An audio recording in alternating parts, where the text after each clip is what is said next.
Well, greetings and welcome to an audio-only dividing line this evening. It's last night on my current road trip, and today was a long 6.5 hour trip. And so I'll just be honest with you, I don't have the energy to hook up cameras and lights and the ATEM and set up the microphones and just do all that stuff that is necessary to do the regular dividing lines. So it's audio only this evening. I just wanted to briefly make some comments about the election. And again, I'm not certain what we're going to be able to do tomorrow or the next day. I know we can't do anything tomorrow. But I did want to catch up on a few things here. And most people just listen to the program anyways. Nobody needs to see me. Everybody knows exactly what I look like right now. Just sitting here, with the background. And actually, I don't have the background up. I don't want even to do that right now. I'm tired. So I did just catch an amazing sunset. I took about 25 pictures of that. It was just awesome. It was just beautiful. So glad I looked out the back window and went, whoa, and grabbed my iPhone and ran out there and got some good pictures. Anyway, it's the day after the election, and the election has already been called. That surprised me. However, those of us who live in the short bus state of Arizona, they say what, 10, another 10 days. It's so embarrassing. It really is. Yeah, I was talking with Chris Honholtz, who's up in Nevada, and I guess they've finally called Nevada, but yeah, it's embarrassing. It goes to how the law's set up. Well, we ought to set the law up so that we can be with all the rest of the nation and not look like we're a bunch of idiots. But yeah, that's where we are. But anyway, the election has been called. Kamala Harris gave her sort of concession stump speech a few hours ago. I listened while I was driving, and so that's that. Am I surprised? Yeah. To be honest with you, I mean, I had said in the last month and a half, 2 months, I had said to a lot of people, I said, look, if we had a fair election, and I could trust it was going to be a fair election, then yeah, he's going to probably win by a landslide. And given that Kamala Harris, in my opinion, was the least qualified candidate for the office of president to ever be presented by either of the major parties, I consider both her and Biden to be insults to the American people. He was clearly senile. She participated in the cover-up of that. She has no visible skills. She doesn't know what she's talking about. She's a complete ditz and airhead. I'm sorry, that's just the reality. That's why she didn't do news conferences. That's why she doesn't take questions. She's just, wow. Hopefully, I've seen memes that have said my pronouns are was, were, or something like that. My pronouns are has been. I really hope she, because she could try to get back in the Senate and just continue to inflict this nation with her ditziness. That could certainly happen, especially from California. Anyway, but I was looking at 2020. I was looking at Joe Biden getting over 80 million votes, and I knew that a senile old man in his basement was not going to get 80 million votes. It was the COVID election. It was mail-in balloting, and as long as mail-in balloting is around, you're going to have fraud, and we had fraud in that one on the level that's just astonishing. And now everybody's talking about it. Nobody's saying that this one was fraudulent, but you just simply put the numbers out. And it's so obvious that 2020 was completely off the scale. I mean, 20 million vote difference. All the preceding, the two elections that came before 2020, so And then now this one, they are all consistent with each other. Slightly increased numbers because the population is growing, but 2020 is just this complete outlier. It's so obvious that it was fraudulent. It's astonishing. But anyway, here we are in 2024. So yeah, I kept saying, yeah, well, if it was fair, I think it would probably be, I mean, what the Democrats have done to this nation over the past 4 years is Obama's fundamental change. And what that is abandonment of constitutional principles, any type of Christian heritage, and the meaning of law and everything that goes along with it. So someone has, I saw someone on Twitter said, what do you mean there's no such thing as the rapture? Clearly, 20 million Democrat voters have been raptured since 2020. I felt like going, yeah, well, that would actually fit in the more likely meaning of the Greek term when Jesus is talking about one taken and one left. The one taken is only being taken to judgment.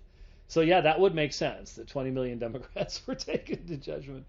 But anyway, so it was, what happened was in the middle of the night, I wake up and had to adjust some blankets or something. It was getting pretty nippy in the RV, and it's gonna get much nippier tonight. It's already cold outside, and the wind is blowing, and it's gonna drop below freezing. I'm over 4,000 feet altitude where I am right now, and so I'm having to do all the winter stuff that I've never had to do in this before.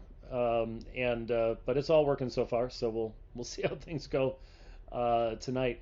Need to have it tested out before I head back to St. Charles, because normally when I'm back there in December, there's snow and lots of cold winter stuff. So we'll see how this unit does. But I got up around 3 o'clock in the morning, something like that, and I glanced at the phone. And I went ahead and looked at Twitter, and that's when I was seeing that. I think by then Trump had already claimed victory, if I recall correctly. So I sort of knew when I got up in the morning what I was going to be looking at. So a couple things. One of the things I've done sort of entertaining while I've been driving is since I have Sirius satellite radio, I switched over from Fox to MSNBC. I did that a couple times before and after the election. It was very strange, the difference between the two. It really was. Beforehand it was, the disaster's coming, we can't let this happen, we've got to hope and hope and hope. And then afterwards it's just like pure depression. There's a lot of discussion of how all of the spas in Washington, Chicago, New York, Los Angeles are all booked up right now because people are doing self-care. Just like, really? Wow. Okay. If Trump had lost, that's not what anybody would have been saying. It's just you just shake your head, and because they don't recognize how weird they are. They think we're the weirdos, but that's the fact is, as I'll say later, the nation is as divided as ever. There are two nations living within one set of borders. We might actually have borders now, starting in January. And that cannot last long. But that's where we are. That's where we are. The mainstream media should have to register as paid political operatives of the Democratic Party.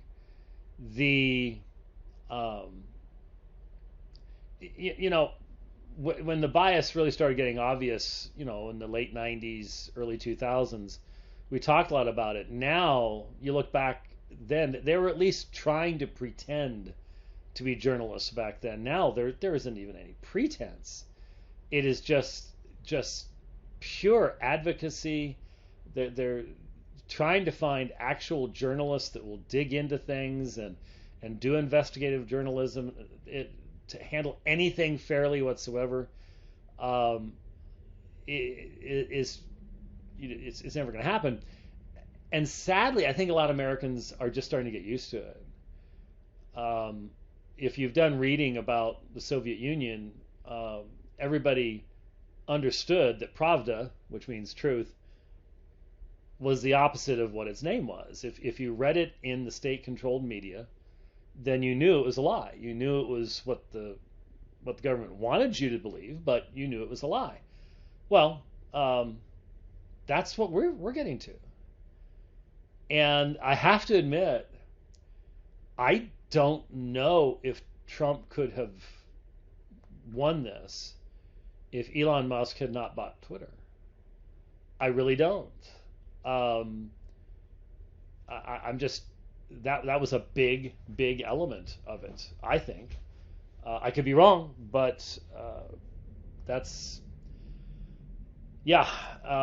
I'm sure he's breathing a sigh of relief because had Trump lost, it wouldn't have taken a year for the government to have gotten rid of Elon Musk, or at least broken stuff up, forced him to get rid of Twitter, something like that. I don't know, but that yeah. So the nation dodged Marxism, and that's what Harris represented, was Marxism. If you don't understand that, then you don't understand Marxism. You don't understand when you hear her saying over and over and over again that what we want to do is we want to get everybody to the same place. That is not the Constitution. That is not free market capitalism. That is not anything that has ever been a part of American political theory, jurisprudence, or anything else. That's Marxism. And of course it never works because it's a lie. They're not actually trying to get everybody to the same place, but that's how you control the people. And so we did dodge Marxism for at least the next 4 years, probably. Well, we'll see. But we've got to understand that Trump massively overpromised. Now, every politician does that. The days of journalists going, well, but how could you possibly do that? Because this would cost this and that would cost that. That's all past.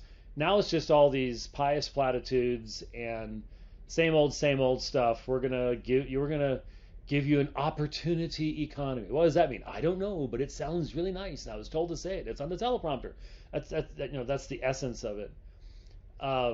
Trump would give you details, but still, there were times he'd just start going, we're just going to make the nation powerful and strong and peaceful and no more wars, and I'm going to stop the Ukraine war, and I'm going to stop the war in the Middle East. And he can't do all that stuff. And even the things that he has some kind of appropriate constitutional authority to do would require the cooperation of the House and the Senate, and it looks as of this evening anyways, like he may have that. He may have the next 2 years. Presidency, Senate, and House.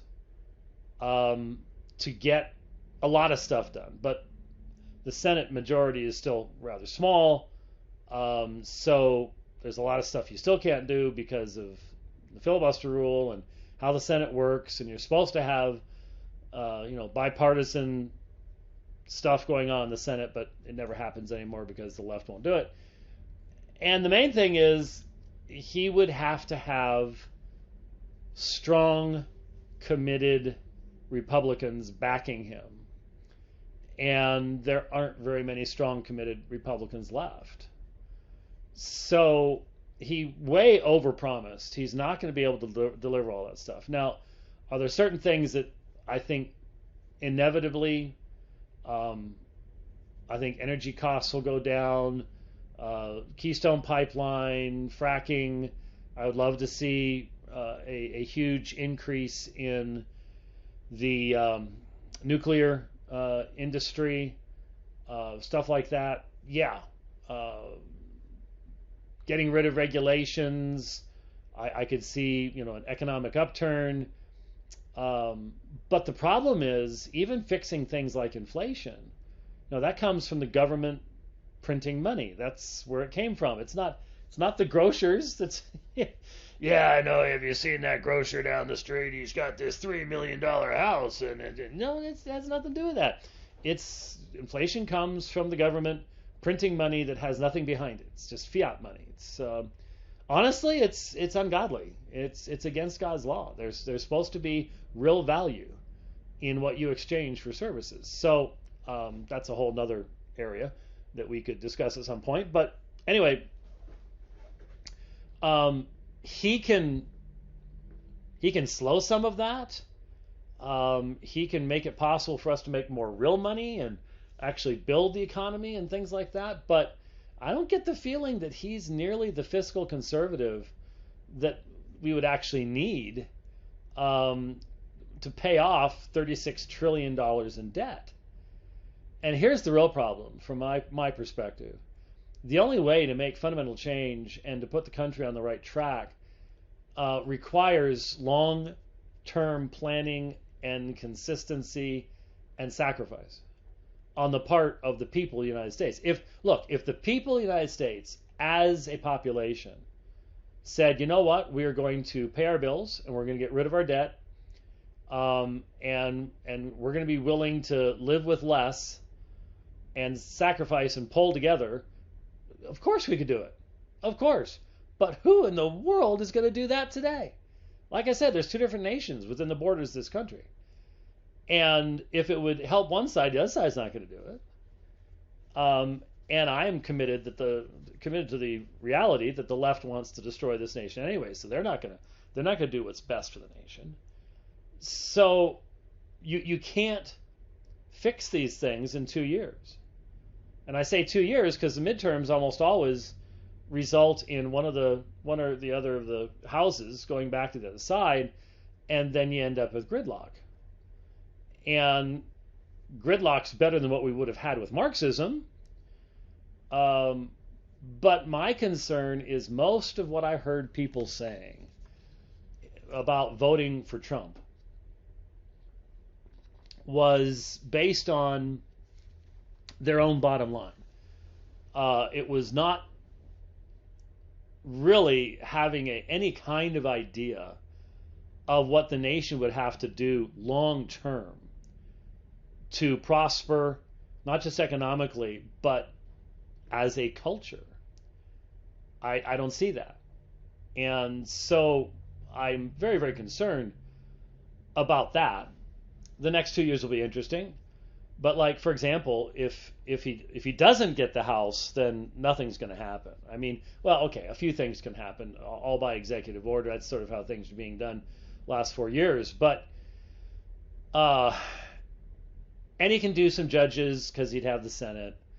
But still, if the House goes to the Democrats, he's going to be impeached every other week. They already did it. They did it 3 times, didn't they? Was it? Am I remember that correctly? Three impeachments. One after he had left office. I mean, it was sort of like the literal beating of the dead horse. It was just pathetic. But they'll do it again. Don't put anything past Marxists. That's just all there is to it.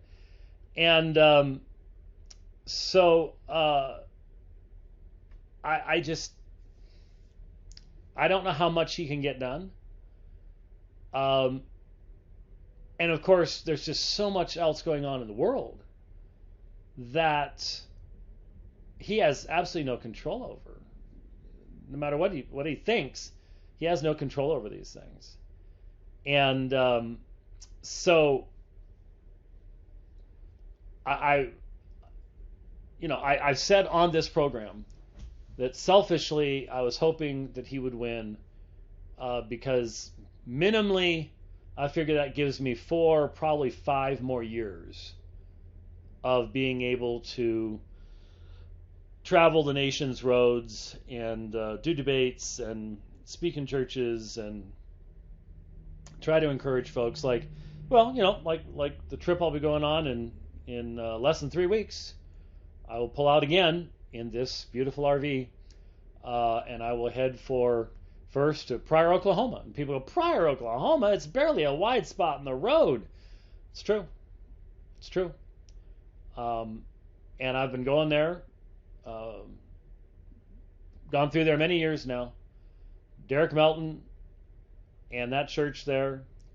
Look, there's lots of pastors like this that I don't know, but I've gotten to know so many pastors that are not just godly men, but they love what they do. They have a heart for their people. They're what makes the church run.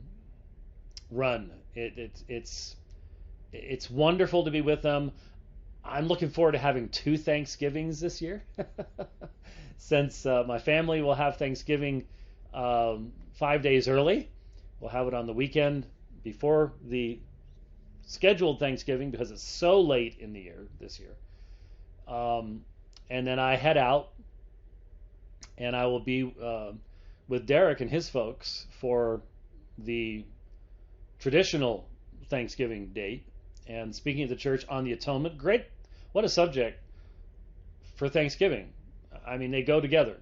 What are we giving thanks for? The Lamb standing as if slain is central to all of that. So that'll be great. But there's an example.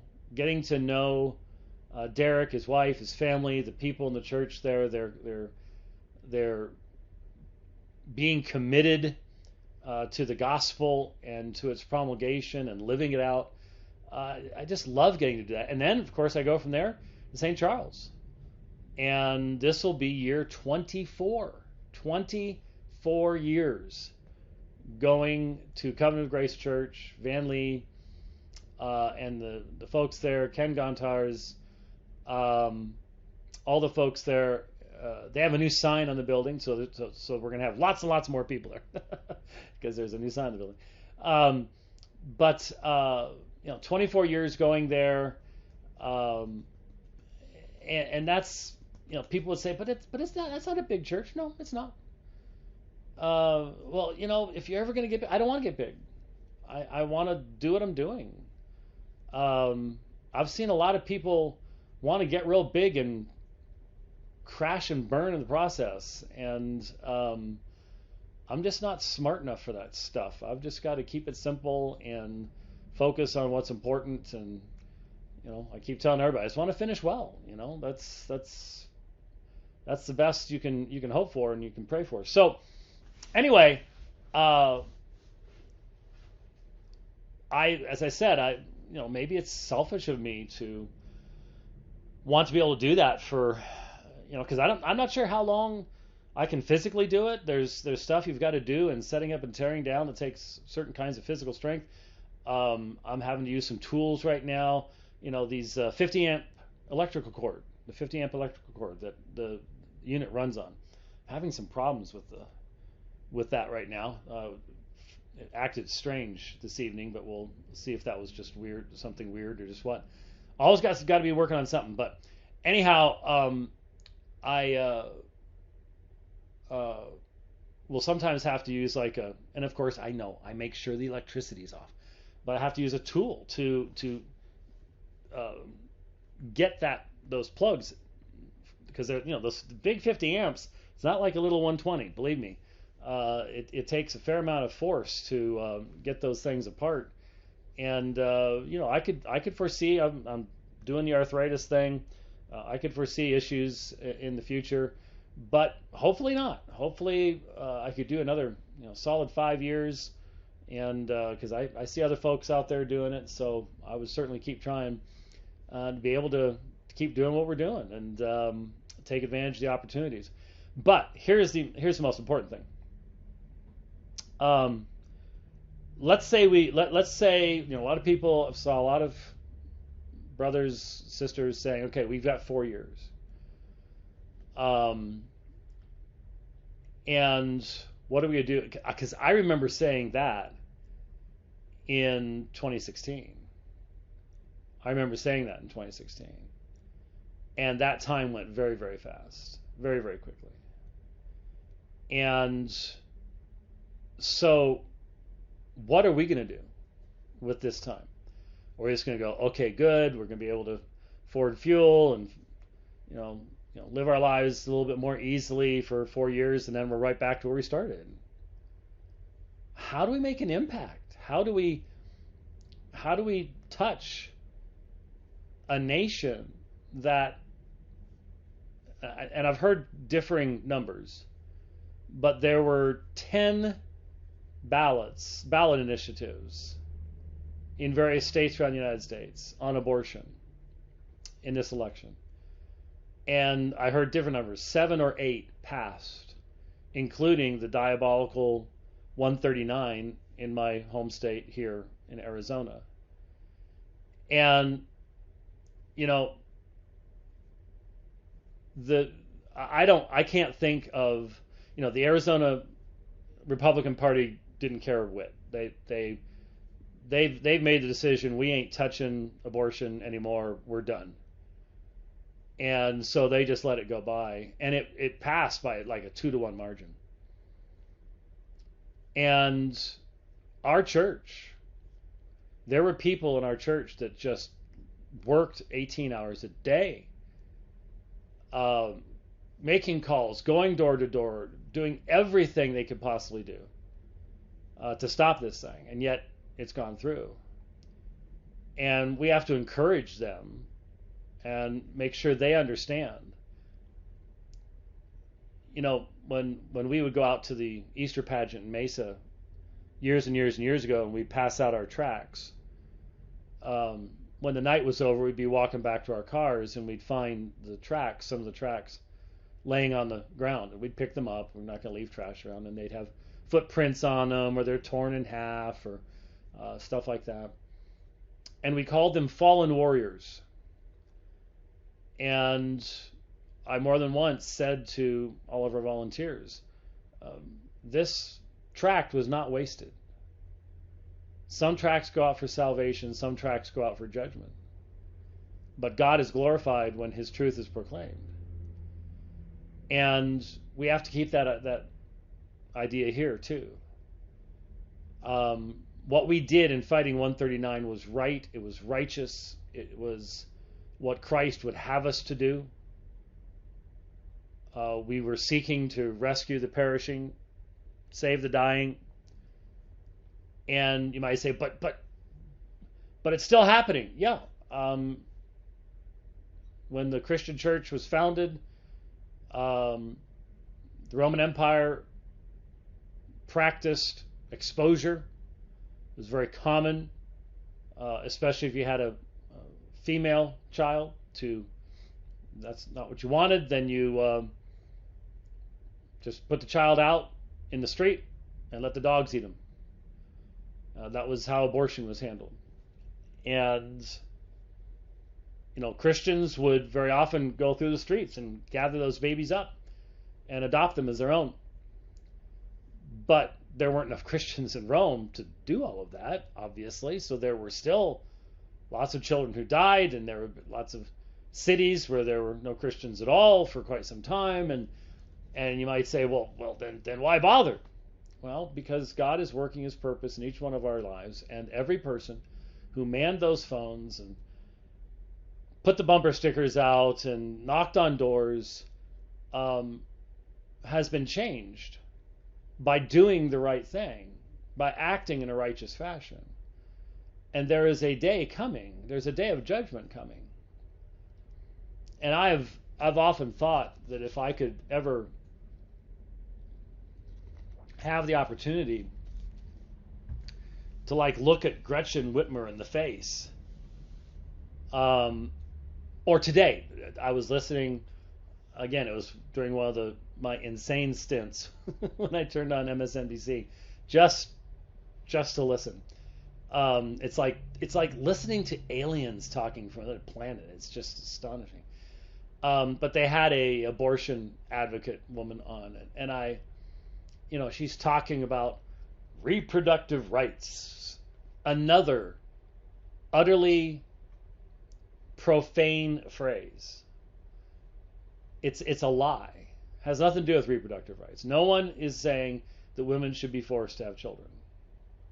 No one is defending rape. In fact, we're the ones that would say a rapist should be executed. Reproductive rights is a euphemism for the murder of unborn children. And as such, it's a lie. And what I would say to that woman, who I heard at MSNBC today, is you need to understand that in a relatively short period of time, you're going to be standing before God. You're going to be judged by Jesus Christ. You're going to be judged by his word. You're going to be judged by his truth.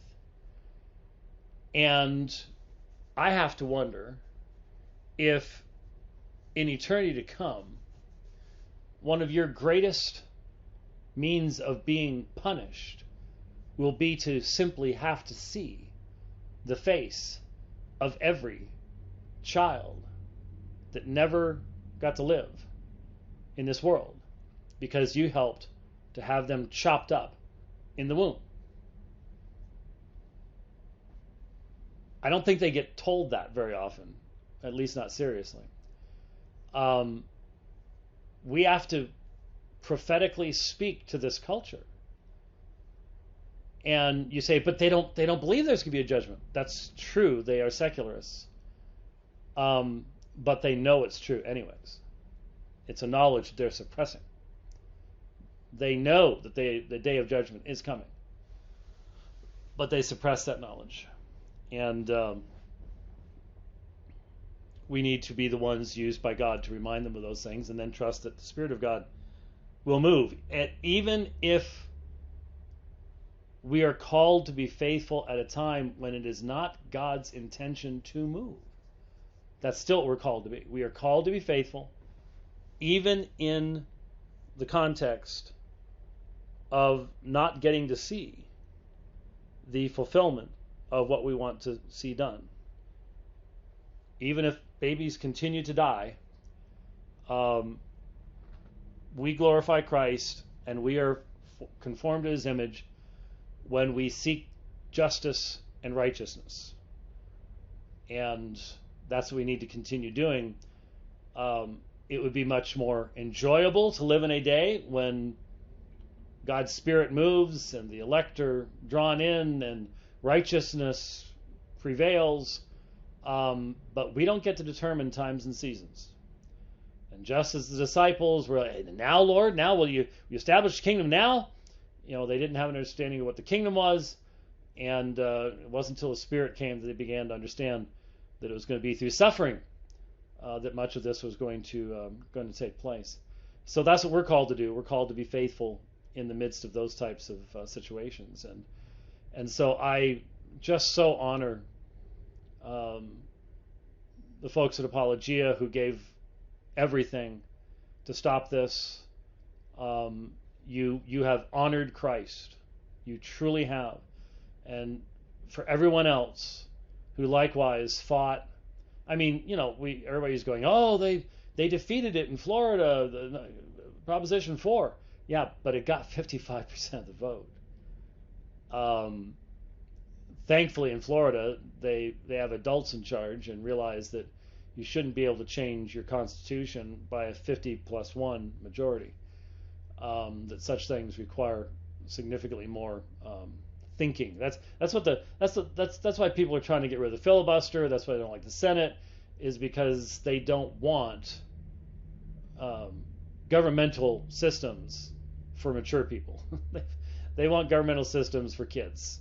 Because that's basically what we have now in our country, our children. So we are definitely seeing the impact, the long-term impact of the public indoctrination system.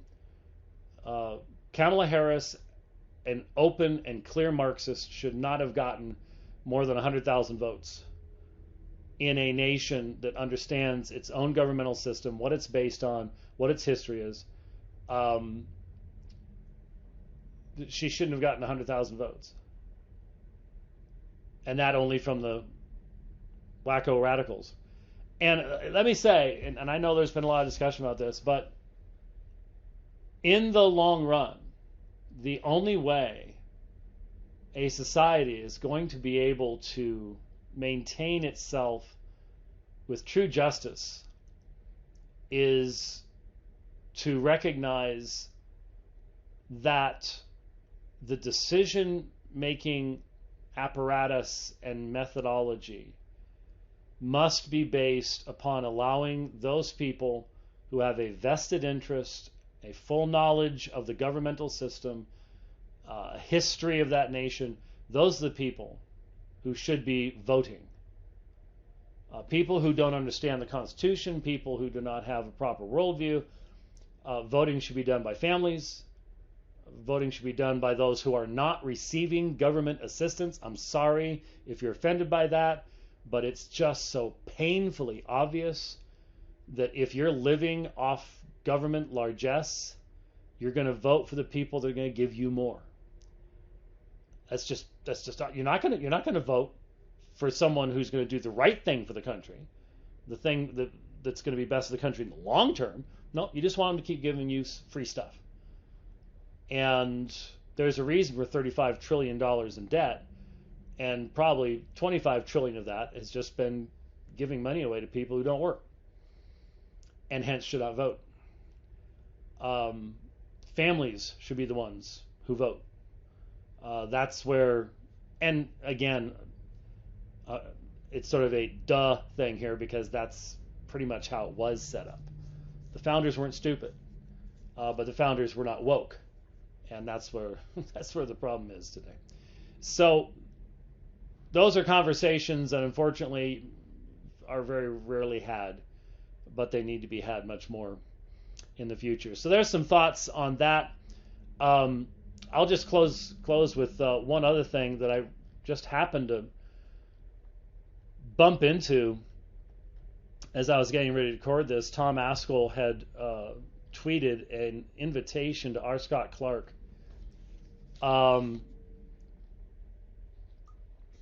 It was an invitation to, I think it was sit down with Tom Nettles to discuss what is Reformed. Everybody knows, well, I hope everybody knows, that R. Scott Clark for years and years and years has evidently defined what it means to be Reformed based solely upon paedobaptism. So, and I've liked to point out that the rainbow-stoled priestesses in the PCUSA promoting Kamala Harris and gay marriage were baptized as infants, and hence he would have to say they're Reformed. And I get to go, they're not Reformed. Because if you want a meaningful definition of Reformed, it's going to flow from the nature of God, the Trinitarian harmony and gospel, the result of the atonement, predestination, election, all the doctrines of grace are what give form to and the power to the message of Reformed churches. And so, he can say that no Baptists are Reformed because the only meaningful definition of Reformed is paedobaptism. And I just find that silly. And I was looking through what he wrote that Tom Askell was responding to. And so, one of the things he does, which has been a hallmark of Presbyterianism. I had to correct someone about this just recently. You may recall I did that on the program. But they will use the term Anabaptist. And they'll just use it interchangeably with Baptist. And anybody who actually knows anything about the Anabaptist movement, you've read the Radicals, the Radical Reformation. I'm sorry, not the film The Radicals. I enjoyed that too. But you've read the Radical Reformation. You've read some primary material, or at least good secondary material. Maybe you've fascinated your family for a couple hours telling them the stories of Munster. You know that the term Anabaptist is wildly vague and only has a few connections to almost any groups that exist today at all. And to use it of Reformed Baptists, whose confession of faith is 98% the same as Westminster, it either just shows a super ignorance or just a cavalier attitude toward the truth, prejudice, maybe even a level of animus. It's possible. And that is sort of the time when we Baptists sort of sit around going, yeah, there's a long history of people doing this, of just throwing us all in one big pile and never really engaging with our arguments and then killing us. There's a long Baptist martyrology at the hands of Reformed people. It really is.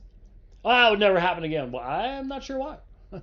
In fact, recently, I would say, having seen how people can treat each other online, no, it could happen again. Yeah, it really sadly could. So, anyways, I just saw this section, and I was reminded of the fact that there was.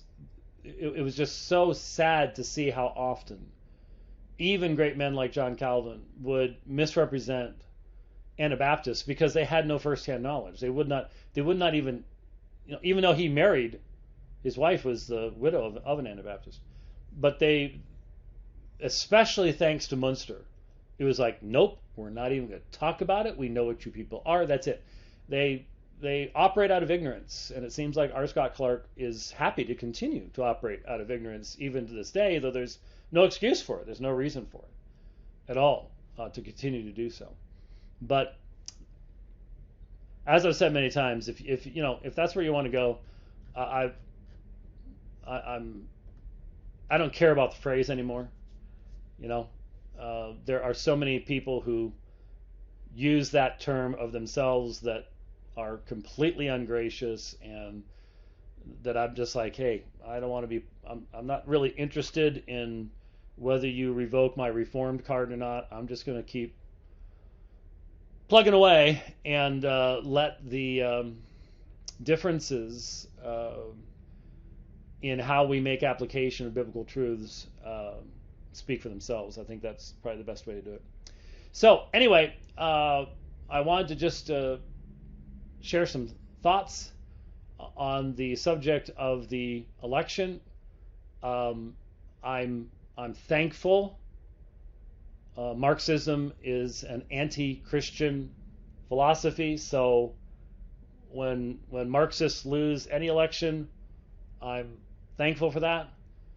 But at the same time, it's very obvious to me that Marxism wasn't being rejected because the vast majority of people understand how evil it is, but because the person representing it was a ditz, was just an airhead, and thoroughly unlikable. And that's not the good reason. The reason to reject Marxism, no matter who presents. What if Marxism was being presented by someone who was really sharp, really on the ball, knew how to use social media and make TikTok videos and stuff like that? Yeah, I think they'd do well, sadly.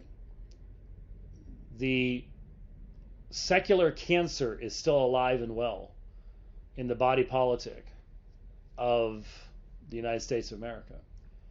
The horrific promotion of the murder of unborn children that passed in so many places is a clear demonstration that we have a lot of work to do, and we've got 2-4 years to be working, and that's going to go by fast. 2016 doesn't seem that long ago, does it? Not for me. So, I mean, in 2020 was so long ago in most people's memories that isn't it astonishing that all the COVID stuff had almost nothing to do with this election? Very few people cited what Biden and these others had done to us only a few years ago as being relevant.